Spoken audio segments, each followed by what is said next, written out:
성경 말씀 이렇게 서로 교독하니까 이 성경 말씀 자체가 설교입니다. 보니까 이렇게 또박또박 한 절씩 읽다 보니까요, 더 이상 설교할 게 없습니다.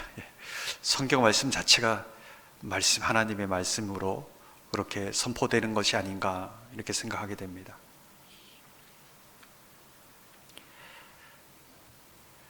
지난 시간에 함께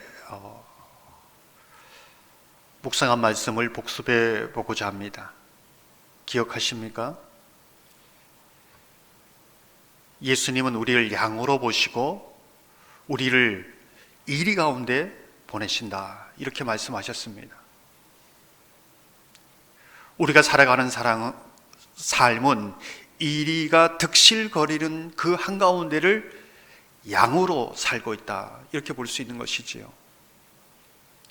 예수님은 왜 이리 가운데 양을 보낸다는 것은 그렇게 위험하고 어떻게 보면 먹잇감으로 보낸 것처럼 보여지는 것이지요. 근데 왜 이렇게 보내시는가? 왜 이 위험한 세상에 보내시는가? 그러면서 예수님은 양이 이리 가운데 사는 방법, 양이 이리 가운데 살면서 주의 제자로 사는 비결, 이제 이 부분을 아주 명확하게 말씀해 주고 있습니다. 그것이 무엇일까요? 뱀같이 지혜로워야 한다. 뱀같이 지혜로워야 한다. 뱀같이 지혜롭다는 것은 주님의 뜻을 잘 알고 그 뜻을 분별하고 주님의 뜻을 꽉 붙잡는 것이다. 세상의 처세술이나 방법은 주님의 뜻을 어리석다고 하고 악하다 합니다. 세상 물정 모른다고 합니다. 그런 세상 속에서 주님의 뜻을 붙잡고 살아가는 것이 진정한 지혜이다. 곳에 하나님의 도우심이 있고 임재가 있고 세상이 알지 못하는 하나님의 은혜의 손길이 있다는 것을 우리는 깨닫게 되는 것이죠. 또 한 가지 말하는 것이 순결입니다. 순결을 말하면서 지난번에 이 말씀을 함께 읽었는데요, 제가 다시 한번 읽어보겠습니다. 마태복음 10장 8절 후반절과 10절을 제가 읽어보면, 너희가 거저받았으니 거저주라. 너희 전대에 금이나 은이나 동을 가지지 말고 여행을 위하여 배낭이나 두벌 옷이나 신이나 지팡이를 가지지 말라. 이는 일꾼이 자기의 먹을 것 받는 것이 마땅함이라. 순결이라는 것이 무엇인가? 순결이라는 것이 무엇인가?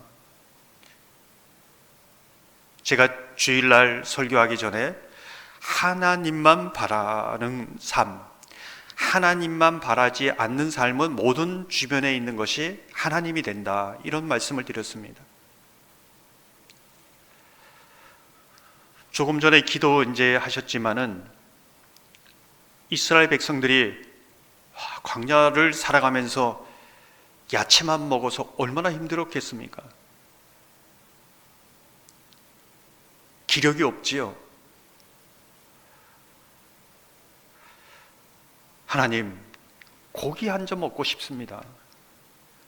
고기를 먹으면 조금 이렇게 눈이 밝아지고 좀 이렇게 이 광야길을 더 잘 갈 수 있지 않습니까? 고기를 주십시오. 이게 뭐가 잘못입니까? 이게 뭐가 문제입니까? 여러분은 어떻게 생각하십니까? 근데 뉘앙스가 중요합니다. 하나님, 고기를 줄 능력이 하나님께 도대체 있습니까? 하나님이 고기를 안 주셔가지고 이렇게 완전히 저는 다 죽게 됐습니다.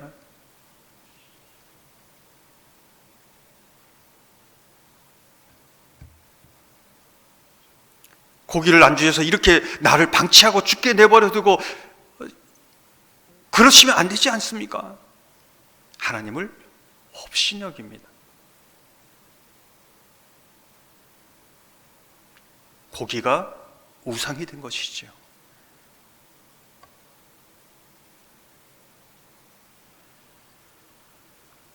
하나님은 때를 따라 우리를 공급하시고 필요를 주시는데 이 고기가 내 우상이 되니까 이렇게 바뀌어 버립니다. 순전함이 그렇습니다. 순전함, 순결함이. 순결함이라는 것은 우리에게 금이 소유가 필요한 거, 물질이 필요한 거 압니다. 그러나 절대적으로 이거 없으면 안 됩니다 라고 하는 것, 이것을 순결함을 잃는다는 것을 말해주고 있는 것이지요.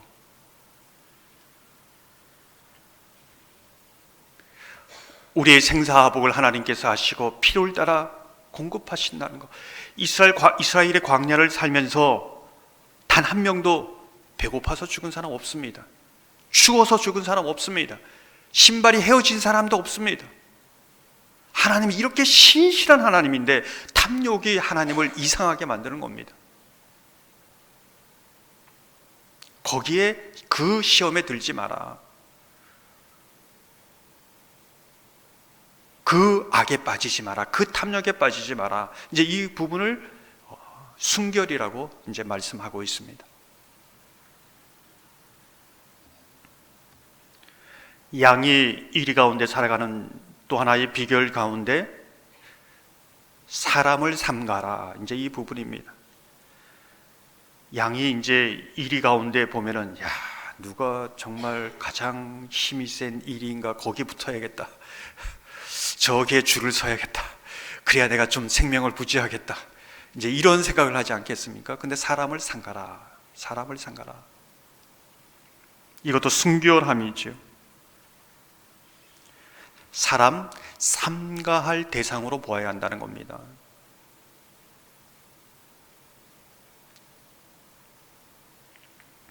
사람은 의지할 대상이 아닙니다.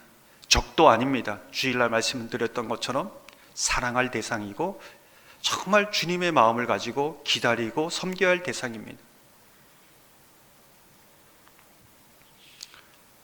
사람을 의지하면 사람은 쉽게 변합니다. 자기도 자기 마음을 모르는데 하루에도 수십 번 마음이 무너지는데 그 사람을 어떻게 의지할 수 있겠습니까?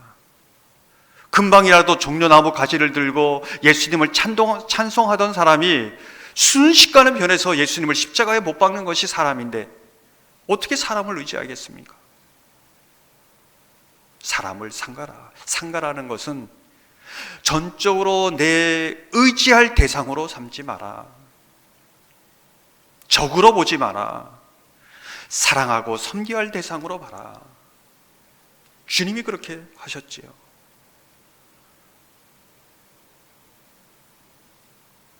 그래서 나의 신앙의 가장 큰 표준, 내가 정말 신앙생활 기도를 10시간, 20시간 해서 믿음이 좋은 것이 아니라 내가 열심히 빠지지 않고 예배드리고 11조하고 봉사하고 헌신해서 믿음이 좋은 것이 아니라 예배를 통하여 하나님의 음성을 듣고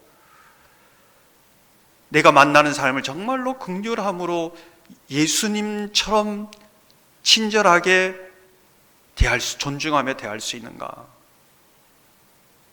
이게 믿음 이제 핵심입니다. 순전함입니다. 순전함. 이게 믿음의 가장 본체입니다.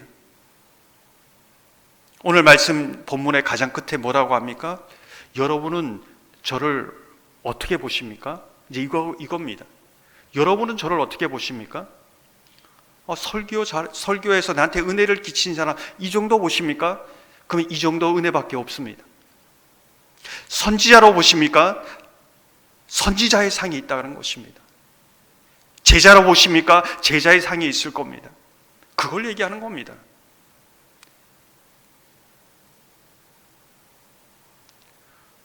제가 담임 목사고 부교육자 있고 우리 장로님, 권사님이 있지만 그냥 사람으로 보면 사람의 상이지요.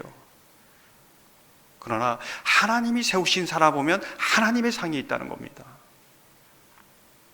그냥 권사님이 아닙니다. 집사님이 그냥 집사님이 아닙니다. 하나님이 세우신 분위기에 존중하고 그 믿음의 상을 받는 겁니다.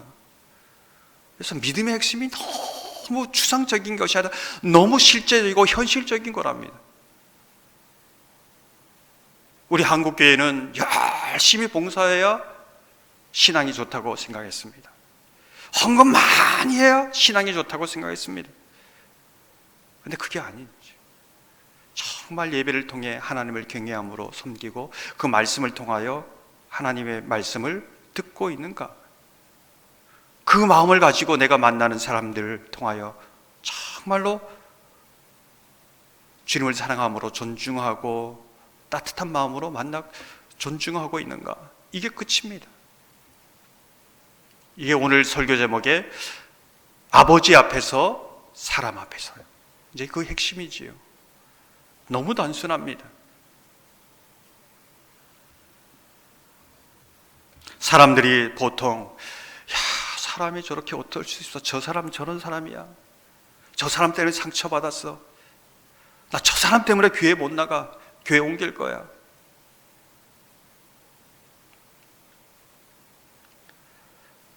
이게 하나님이 모르셨을까요? 뒤에 보면 이제 그 말씀 나오면 하나님이 모르셨을까요?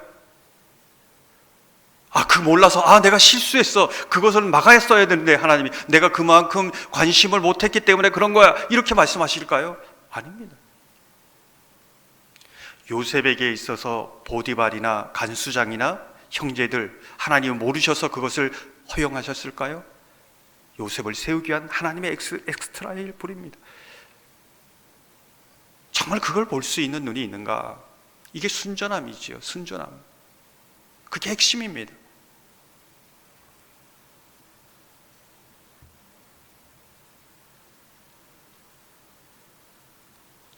이 순전함과 지혜로 이리 가운데 비록 살지라도 내가 양이라도 승리하는 삶 되기를 주님의 이름으로 축원합니다.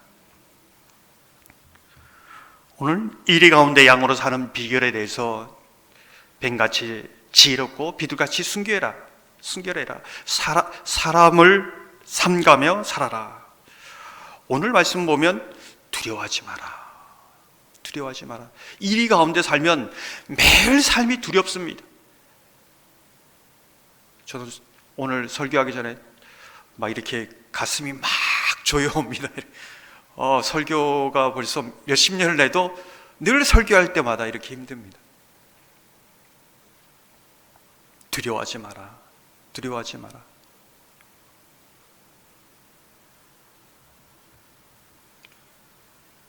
어떻게 이리 가운데 살면서 매일 위협과 위험 가운데 살면서 공격을 받고 상처를 받으면서 두려워하지 않을 수 있는가?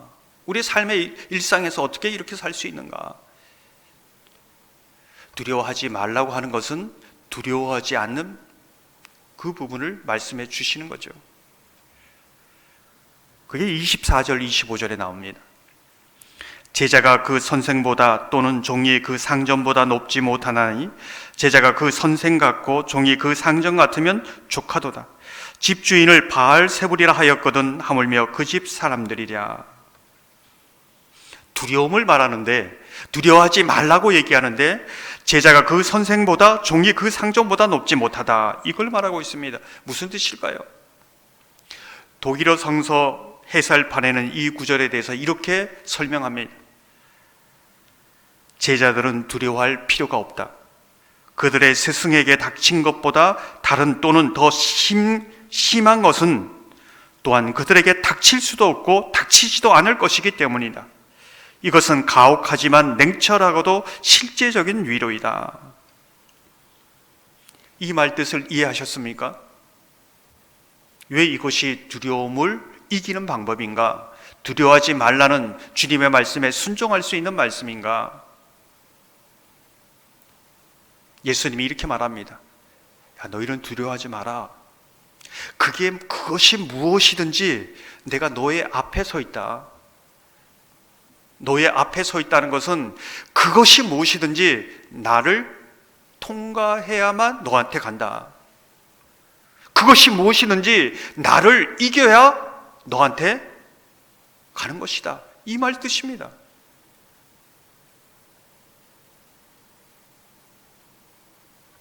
우리가 주의 제자가 됐다는 것은 주님의 말씀을 따라가고 주님의 뒤를 따라가는 거죠. 그 앞에 누가 계시냐? 예수님이 계신다는 겁니다. 나를 두렵게 하는 것이 영적인 세력이냐? 그것이 나를 통과해야만 너한테 갈 수 있고, 그것이 나를 이겨야만 너한테 갈 수 있다. 그러니 두려워하지 마라. 금방이라도 삼킬 것 같은 폭풍이냐? 그 폭풍이 먼저 나를 통과해야 되고 나를 넘어뜨려야 너한테 갈 수 있다. 두려워하지 마라.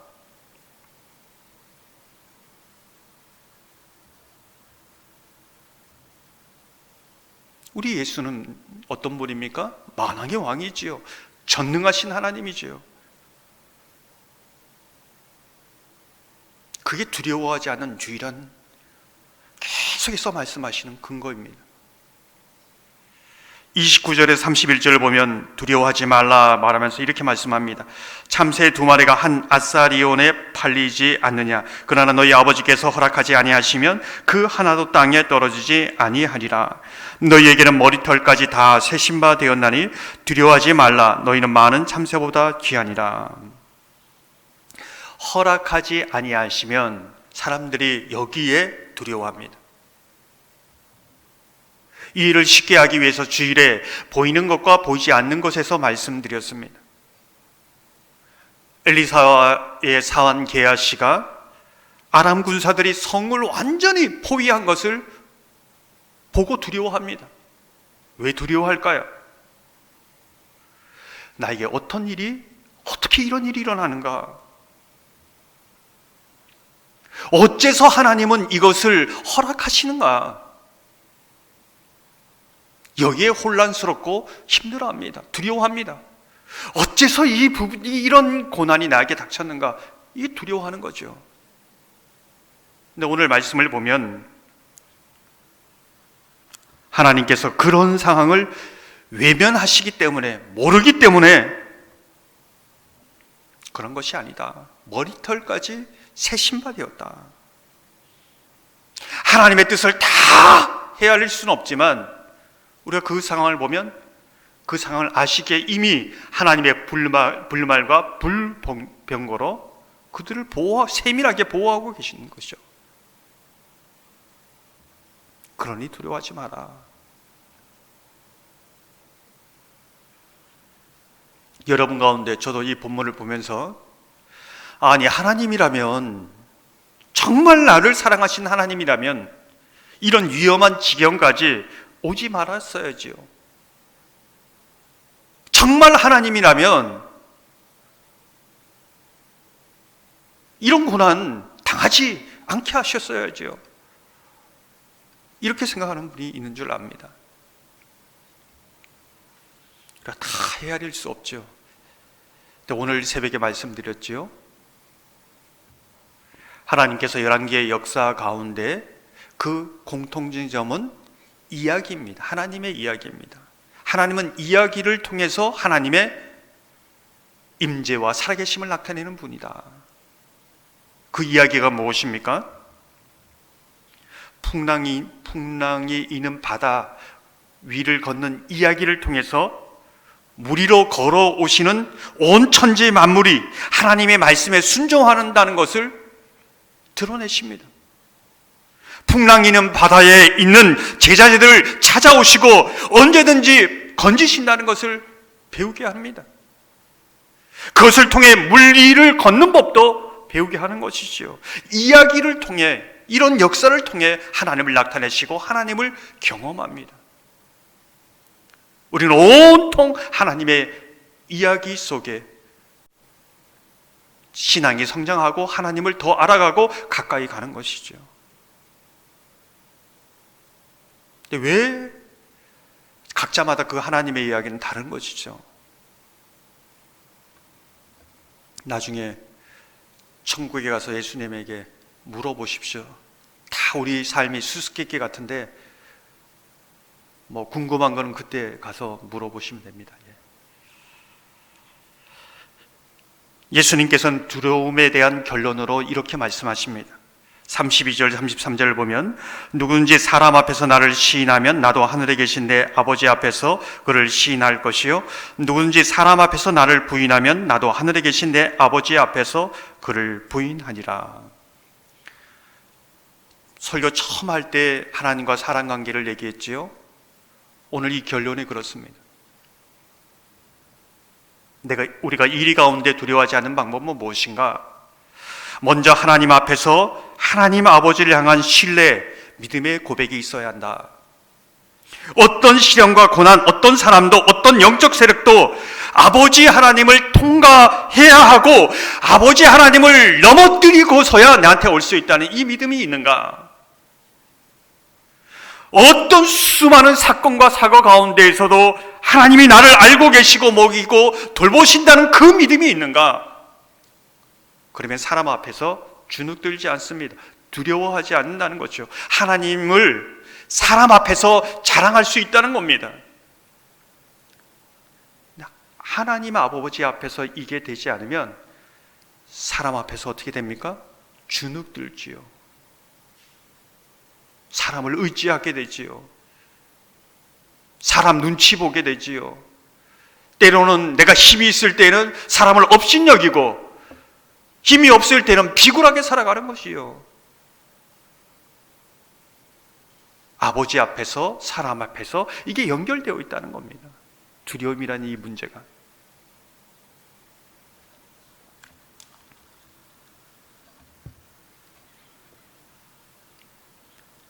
양이 이리 가운데 사는 비결, 마지막으로 같은 맥락에서 화평을 말합니다. 화평.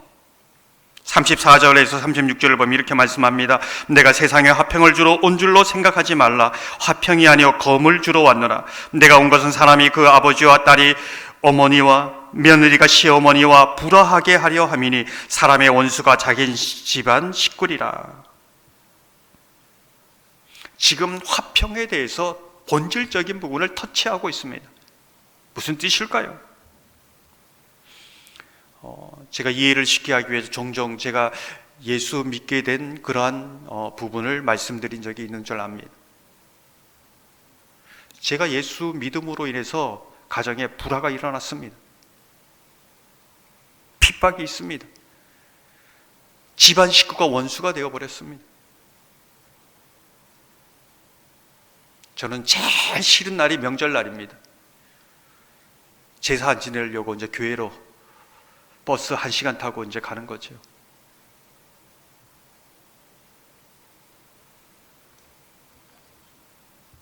그때 제가 이렇게 가족까지 불화하면서 예수 믿어서 뭐하냐? 가족의 그 평화를 위해서 교회 나가지 말아야겠다. 그러면 어떻게 됐을까요? 어쩌면 잠시 평화는 있을지 모르나 정말 인생의 평화, 마음의 평화, 아니 가정의 진정한 평화는 이루어지지 않았을 겁니다. 알지 못했을 겁니다. 겉으로 보기에는 검을 주러 온 것처럼 불화하는 것 같지만 예수를 믿음으로 온 가정이 진정한 화평을 알게 되었습니다. 회복이 일어납니다. 굉장한 역설이지요. 오늘 본문의 말씀이 그 말씀입니다. 정말 무슨 화평을 위해서, 거짓 화평을 위해서 속고 있는 거 아니냐? 예수 외에는 화평이 없다. 하나님 앞에서 진정한 화평이 이루어질 때 사람 앞에서 화평이 이루어질 수 있다. 정말 가족을 사랑하느냐? 주님의 사랑을 알아야 가족을 사랑할 수 있는 거 아니냐? 이 말입니다.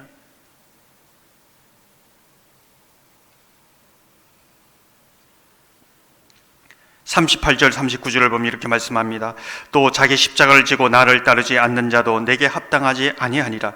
자기 목숨을 얻는 자는 잃을 것이요 나를 위하여 자기 목숨을 잃는 자는 얻으리라.